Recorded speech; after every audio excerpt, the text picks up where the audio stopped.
আধাতে সামৰা অধ্যায়টো দুনাই আৰম্ভ নকৰিব আপুনি। আধা কোৱা কথা আৰু সম্পৰ্কক লৈ মোৰ আপত্তি আছে। আপুনি হয়তো নাজানে এইবোৰে ডিপ্ৰেশ্যন কঢ়িয়ায়। সেয়ে আপোনালৈ এটি অনুৰোধ, উপেক্ষা নকৰিব। আধাতে সামৰা অধ্যায়টো দুনাই আপুনি আৰম্ভ নকৰিব। আপুনি আধা মৰা মানুহ দেখিছে? সুধিবচোন সিহঁতক কিদৰে নিজক চম্ভালি ৰাখিছে। আধা খোৱা ফল অথবা আধা ফলা কিতাপৰ কি কাম?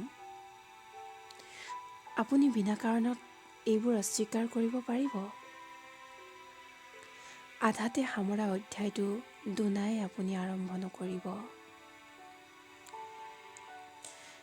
আধাতে সামৰা সম্পৰ্কবোৰ বৰ বিহৰ দৰে, স্মৃতিবোৰ চিতাৰ অনলৰ দৰে টপ টপকৈ জ্বলে।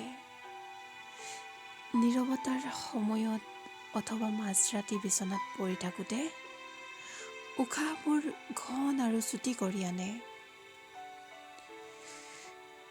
এইবোৰ জানো কেতিয়াবা আপুনি উপভোগ কৰিছে?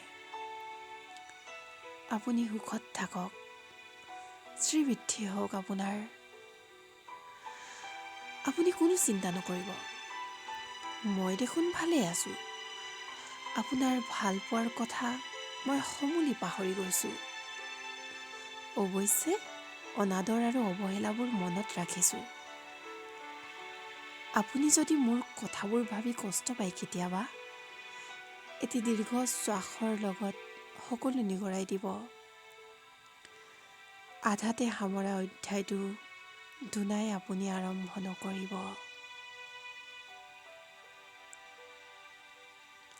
কবি নীল সমুদ্ৰ, পাঠ পৰশমণি।